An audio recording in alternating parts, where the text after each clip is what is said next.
inicio del En la gobierno de Rodríguez dictadura se Lara. llamaba Gobierno Nacionalista Revolucionario, queríamos ver de qué se trataba. Ujú, Había la esperanza de que sea otra Juliana. ujú. Había gente conocida de Guayaquil alrededor del plan de gobierno, Por ejemplo, Pedro Aguayo ya. y Oscar Loro, de lo que se sabía, ¿no? Entonces había un cierto optimismo de que las cosas iban a ir por otro lado. Después se estableció que en el primer año de gobierno se había cumplido el plan 100%, pero en cuanto a ejecución presupuestaria, pero no en cuanto a ejecución del Ah, tema doctrinario político. ya. Entonces comenzamos a hacerle oposición a la dictadura de Rodríguez Lara. Y ahí movilizábamos estudiantes, salíamos a las calles. Había la esperanza durante estos primeros meses del gobierno de Rodríguez Lara de que sea De una que sea transición para otra otro, revolución juliana, un ujú, avance cualitativo del Ecuador político. pero que no era, la idea no era que se perenice o que tenga No, largo por tiempo la supuesto, no. dictadura, ¿no? Y aparte, una administración honrada y eficiente del petróleo era lo que básicamente se... Eso era lo que Sí. se... La dictadura de Rodríguez Lara se produce básicamente para manejar el petróleo y para impedir que Bucarán sea presidente. Ya. Porque si había elecciones, Bucarán las ganaba, barría. Acabamos de barrer en la alcaldía de Guayaquil. Ah, ya. ¿En qué año fueron esas El elecciones? 70. En el Ni 70. sumados todos los candidatos que seguían en la votación llegaban a la mitad de lo mismo, ¿no? Ya entiendo. Entonces fue una paliza al candidato de la Quista, el ingeniero Salén. Ahora, Pero se produce la dictadura de Rodríguez Lara ujú, y después de nuestros esfuerzos, también las propias Fuerzas Armadas lo cambian y viene la dictadura de Poveda, el la triunvirato. del triunvirato, sí. De lo que a usted le tocó vivir en esa época, usted ya vio que el gobierno de Rodríguez Lara iba por otro camino muy diferente a lo que se estaba en principio, a lo Y mejor, las violaciones a los pensando, ¿no? derechos humanos se hicieron frecuentes. Eso justamente, coméntenos En un lo poquito qué personal fue pasó. durísimo para mí porque en la dictadura de Velasco Ibarra, prisión tras prisión, prisión tras prisión, me tocó tomar la decisión de exiliarme. Me Ya, metí a la embajada del Uruguay en Quito y me fui para Costa Rica. ya. ¿En Pero qué año fue falleció eso? mi padre, en 70 y tantos, Ya, noviembre del 70 por ahí. No tengo la fecha exacta en memoria, no más o guardo menos por ahí. memoria de las cosas feas. Ya, Entonces fallece mi padre, regresé, estaba Menéndez de gobernador, hubo un incidente, etcétera. Pero seguí peleando y vino la dictadura militar. ya. En esa dictadura militar seguimos peleando y me tocó irme confinado a las selvas orientales. ¿En qué circunstancias se dio este problema, digamos, en la cual usted se vio abocado a ser detenido? ¿Cómo fue ese escenario? Nosotros salíamos a la calle todo el tiempo que había manifestaciones. Ujú, Ahí veo que me acusan de haberlas organizado las estudiantiles. Eso es falso, ujú. porque yo más bien propiciaba que solo salgan los estudiantes universitarios y no me hacía responsable de los de la PESE. Ujú. No quería que a partir de un esfuerzo organizado por mí mismo vaya a haber algún estudiante muerto, ¿no? Ya, Entonces mantenía acuerdos separados de FEU y FESE, pero ahí dicen que todas las manifestaciones estudiantiles las organizaba, como que convergieron. como que convergían, sí. Ujú. Pero la cuestión lamentable, trágica, desgraciadamente, es que estando confinado en el oriente, mi hijo mayor enferma de leucemia Ah, y falleció después, ¿no? no pudo, No, digamos, esta es pero una noticia entonces muy triste. ahí me soltaron y ya yo vine a enterarme con un gran titular de algún medio de comunicación, su hijo agoniza, ¿no? Ya. Fueron días muy duros. Ahora, ¿a usted lo detuvieron en un momento que se estaban realizando las manifestaciones? ¿Fue en su No, casa? me ¿Cómo fue? fueron a ver a la casa, ¿Dónde vivía usted en en ese? Pedro Moncayo y Luque, En el centro. Ya. cerca del Parque Centenario donde siempre he desenvuelto mis ¿A qué actividades, hora fue más o en menos la eso? casa del doctor de Merval. Yo llegaba de alguna actividad de mediodía, creo que de la revista Vistazo, o no sé, no recuerdo exactamente, Ya. pero llegaba de la calle al mediodía y me dijeron, el contraalmirante Olmedo quiere hablar con usted. Ah, a mí también me interesa hablar con él. Él Vamos, era, pero era que me llevaban detenido, ¿no? era el gobernador en esa Él era época. gobernador militar, claro. Ya. ¿Tenían una orden específica de detención? Claro, claro, claro. No, no, no mostraban nada, ni uno preguntaba, simplemente adentro, ¿no? Ok, llegaron entonces los militares eran Militares. No, eran agentes civiles, ¿no? agentes de civil. Llegaron Me estas personas, detuvieron, tocaron me la puerta. llevaron a algún sitio X un buen rato y de ahí me llevaron en avión a Quito y de Quito en avión a Chelmera y de Chelmera en una canoa a un campamento militar que resultó ser Lorocachi. Ya. Después estuve en Soldado Monje y Curaray. Vaya, Tres pues. destacamentos militares muy adentro, ¿no? Todo eso que en Pastaza. en Pastaza. Ahora, todo eso sucedió rápidamente, un día, 2 días. Todo No, fue eso rápido. fue un mes de prisión. Nos cambiaban cada 3 semanas, cada 2 semanas de sitio. O sea, yo me refiero al momento que se lo llevan de su casa hasta que se lo llevan al oriente, no, todo fue rápido. 48 horas, absoluto.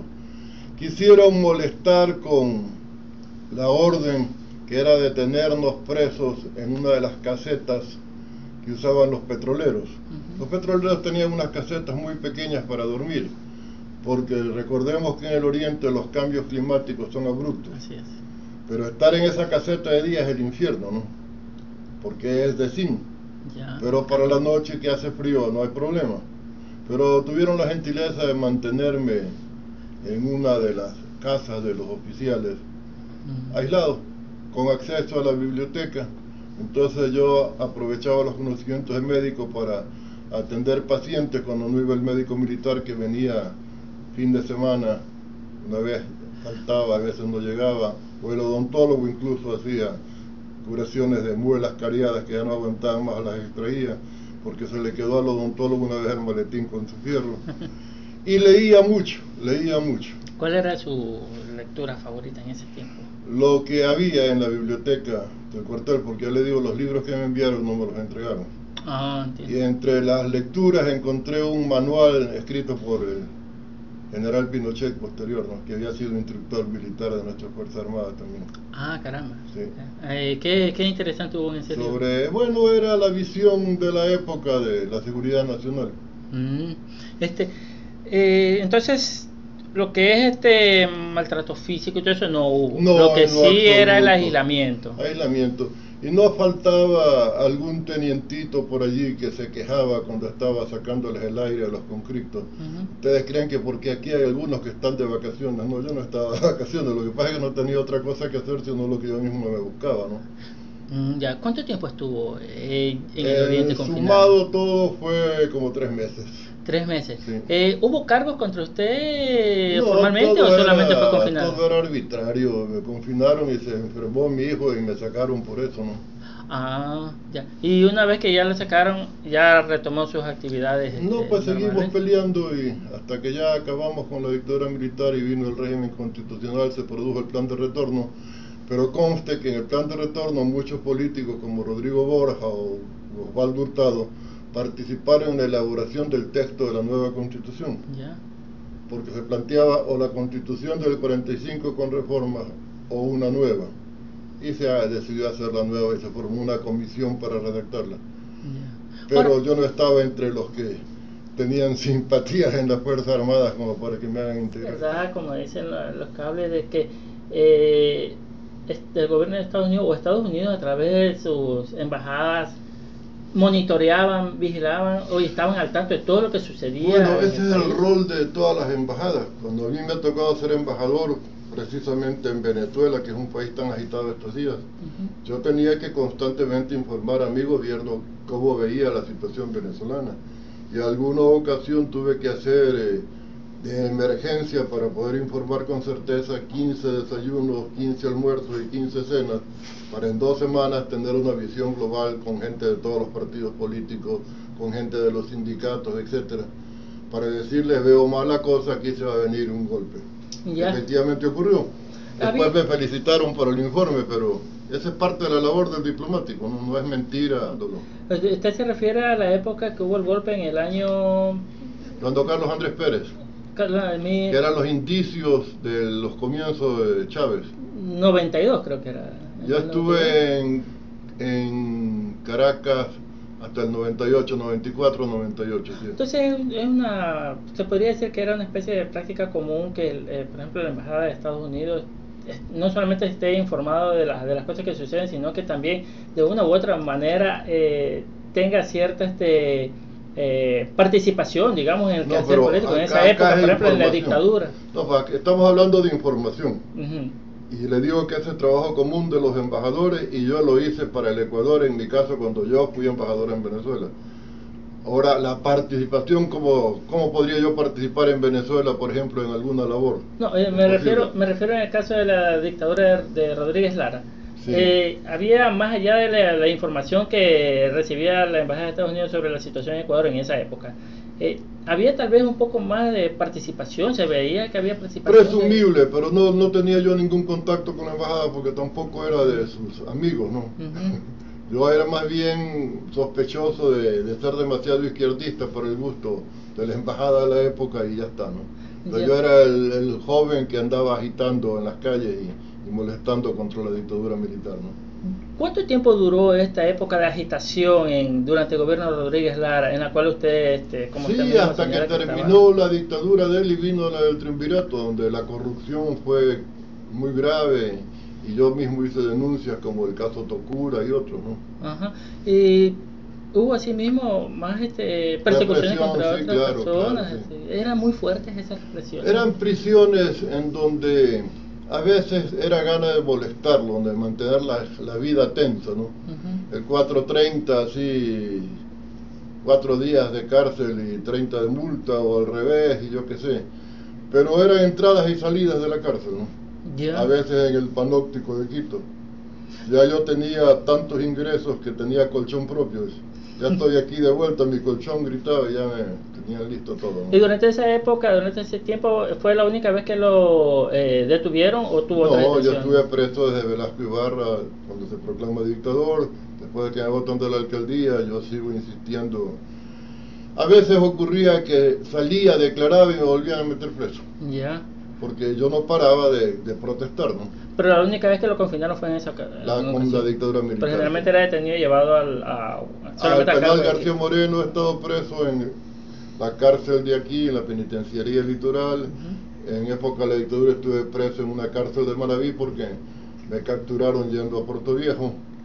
Y el penal García Moreno en Quito, ¿no? ¿Qué pasó con el asunto petrolero? Que a veces se cuestiona mucho al gobierno de Rodríguez Lara sobre el manejo económico, tomando en cuenta que el país despertaba hacia una nueva era petrolera, Fue una posibilidad hermosa de hacer lo que se planteaba teóricamente, ¿no? Sembrar el petróleo, con la experiencia precisamente de Venezuela a la que me he referido antes. No hay una producción agrícola sustentable en Venezuela todavía y tienen que importar alimentos, a pesar de que la riqueza petrolera podría haber permitido un gran desarrollo agropecuario, ¿no? Y más aquí que tenemos más fertilidad que Venezuela, ¿no? Pero para mi gusto, parte del problema fue que mi gusto y mis estudios sobre el tema es que se produjo un gran desarrollo industrial, especialmente de Quito, en donde las divisas del petróleo, con las leyes de fomento industrial que se dictaron, permitieron la instalación de nuevas industrias con una serie de beneficios, como ECASA y otras, ensambladores de automóviles, refrigeradoras, electrodomésticos. Se produjo un despegue industrial, pero se agotaron las divisas del petróleo y no quedó sembrado. Se agotaron las divisas del petróleo. Porque bajó el precio y ya la cosa no fue igual, ¿no? Era muy difícil entonces encontrar mercados. No era difícil encontrar mercados, sino que se reducían los ingresos. Ya. El petróleo tiene fuertes oscilaciones, claro. Altibajos. Ya. Sin duda. Y definitivamente entonces lo que en teoría se estaba plasmando en la práctica no se hizo realidad. En algunas cosas se produjeron algunos avances, ¿no? Yo creo que de todos modos el hecho de, aunque sea el planteamiento teórico, significó la posibilidad de reflexionar de otra manera sobre asuntos que estaban más o menos inamovibles, ¿no?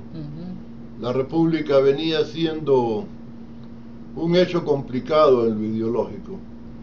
Velasco Ibarra en sus últimos mandatos ya no tenía sino la capacidad populista de conseguir los votos, pero no se planteaba una determinada orientación. Mismo cuando nosotros hicimos un entendimiento con el velasquismo, a partir del ala progresista del velasquismo, que era Galo Martínez, Pedro Concha y algunos otros, Carlos Cornejo, había el ala derechista claramente identificada como Arroyo, Robelli y otros. Entonces había tensiones internas allí entre un sector más liberal y un sector netamente conservador. Pero no había en el doctor Velasco mismo una definición clara, sino una voluntad nacional era una difusa. Era una suma de personas, pero que las diferencias ideológicas y entre otras cosas también se neutralizaban entre ellos. Se bloqueaban las... No era un proyecto político homogéneo, en definitiva. Entonces, digamos, el gobierno de Rodríguez Lara aprovechó un poco esa situación. Aprovechó la coyuntura, es decir, no hubo ninguna protesta de que terminen con la dictadura de Velasco. Creo que coyunturalmente fue bien hecho, ¿no? La gente estaba cansada del régimen velasquista, era el último velasquismo ya. Y se dio con facilidad paso, y la izquierda, que generalmente es la que aglutina la protesta, esperó para ver cómo venía este gobierno que se llamaba nacionalista revolucionario. Fue nuestro periodo más largo de dictaduras, entre la de Velasco Ibarra hasta la fecha del retorno constitucional con Jaime Roldós. Creo, ¿no? Sí. En términos generales, entonces la situación del país fue muy inestable. Yo creo que es parte de la tragedia nacional todavía. Entre la promesa y la expectativa hay grandes distancias, ¿no? Ya, le quería insistir un poquito Sí. sobre la relación de Ecuador con Estados Unidos. Era muy estrecha con la dictadura. Da la impresión por los Wikileaks que sí, ¿no? Yo creo que en esa época regía en los Estados Unidos la doctrina que no importa de qué color es el gato, sino con tal de que sea anticomunista, ¿no? Ya. Así como decían de los chinos, ¿no? Como que muy permisivo de repente con las dictaduras que se alineaban. Sí, es la vieja frase de es un tal por cual, pero es mi tal por cual, que dicen que se dijo de Somoza, ¿no? Son a bitch, but ours son a bitch, ¿no? Se podría decir tal vez que las dictaduras no solamente que era, o sea, la embajada era muy permisiva, sino que también el gobierno en cierta forma también dependía un poco de las decisiones. Las intervenciones eran claves y manifiestas en casos como el de Chile, de Allende, ¿no? Ajá. La intervención fue abierta y de lo que se conoce. Y acá en Ecuador. Yo pienso que no todos los sectores militares han de haber estado dispuestos a tolerarla. De lo que vemos en los Wikileaks, se usaba una política de hacerles favores para tener una cierta vinculación, una cierta simpatía. Habían sido formados en las viejas academias militares de predominio norteamericano como Fort Gully y otras, y entonces tenían oficiales de las Fuerzas Armadas norteamericanas, amigos y oficiales de nuestras Fuerzas Armadas, y si la señora del general tal necesitaba que le saquen la vesícula, la podían llevar a un hospital militar, según veo en los Wikileaks, y eso generaba un clima de mayor tranquilidad. La tensión mayor con los Estados Unidos estaba vinculada a la guerra del atún. Eran las 200 millas versus otras. ¿Y qué terminó esa famosa guerra del atún? Se acabó cuando se declaró una nueva manera de entender la soberanía marítima, y ahora que ingresamos a la Convemare, saneado el asunto, ¿no? Pero yo le preguntaba esto la semana pasada al doctor Estarella a propósito de la guerra del atún. Cuando se llega a un acuerdo, normalmente como Estados Unidos es un país hegemónico, todo el mundo lo sabe, siempre se llega a una negociación, siempre se llega a un acuerdo de ambas partes, de ambos lados. Ecuador tuvo que ceder ¿qué en esa época para llegar a un acuerdo? No sé, porque yo estuve en eso, de acuerdo, pero presumo que hubo alguna concesión, ¿no? La frase es de don Simón Bolívar: una vez sellado el pacto con el fuerte, es eterna la obligación del débil. Entonces ya vemos, ¿no? Estos cables, los cables de Wikileaks que se han filtrado de una u otra forma, nos hacen avisorar un poco cómo era en realidad los fenómenos sociológicos. Están reiterando, ¿no?, lo que se sabía, pero no había certeza documentada, ¿no? Pero era una especie de secreto a voces nomás. Por la eso, diferencia es que ahora hay una documentación. Ahora hay certeza, pero si usted abre los cables de cualquier embajada va a encontrar lo mismo, ¿no? Hasta allí yo no veo nada anormal, salvo la confirmación del hecho de que el embajador informa lo que estaba pasando. ¿Y eso estaba bien? Es normal. Pero estaba bien. Puede ser normal, pero normal. otra cosa está sí normal, está bien. ¿Ya? Ahora, con quién conversa y quién le cuenta y qué le cuentan, ya es cuestión de nacional que se presta, ¿no? ¿Ya? Y sigo insistiendo, Sí. hasta esos límites, a esos extremos, es correcto que un funcionario, hasta inclusive... No un funcionario, no un ciudadano. Un ciudadano. Un ciudadano, sí, ya les digo, yo en Venezuela conversé con dirigentes políticos de todos los partidos y oye, ¿qué es lo que crees que está pasando? Y en tu criterio, ¿hasta dónde van a ir las cosas? y de eso tenía que hacer nota para el Ecuador. Ahí yo creo que no podemos exagerar ni hacer una cosa misteriosa y tremenda, porque es lo normal en el mundo diplomático. El embajador está para servir los intereses de su país y para contarle a su país qué está pasando en el sitio donde tiene la sede. No en ánimo de espionaje, no, simplemente información de la situación. A la Cancillería de cualquier país le interesa qué está pasando política, económica y social y culturalmente en el país donde tiene su representante. Por eso hay agregado cultural, hay agregado militar. La cooperación tiene que ver con los detalles de qué está pasando. Si con un tercer país queremos firmar un acuerdo, pero vemos que la situación política es inestable por los informes del embajador, tomamos medidas para ir frenando la cosa, ¿no? Pero usted se refirió a ese momento, y obviamente acogiéndonos a los cables de Wikileaks, esta dependencia o esta necesidad de solicitar a veces hasta cosas básicas de Estados Unidos. Sí, eso ya es otro asunto. Ahí ya es cuestión de dignidad de cada funcionario, ¿no? Si uno quiere tener absoluta independencia, no puede entrar en ese tipo de cosas, ¿no? No puede entrar en ese tipo de cosas, porque esos favores crean la necesidad de ser recíprocos, ¿no? Y como la reciprocidad no puede ser en que la esposa de allá venga para acá a curarse, entonces las reciprocidades son favores políticos luego. Ahí sí comprometen la soberanía del Estado, ¿no? ¿Cómo se podría comparar o cómo se podría decir que fue la dictadura de Rodríguez Lara y el triunvirato también en esa época, comparado con el resto de la región en esa época? Aquí se dijo que eran dictablandas en relación de las dictaduras, pero a mí me fue muy duro, para mí se fue dictadura.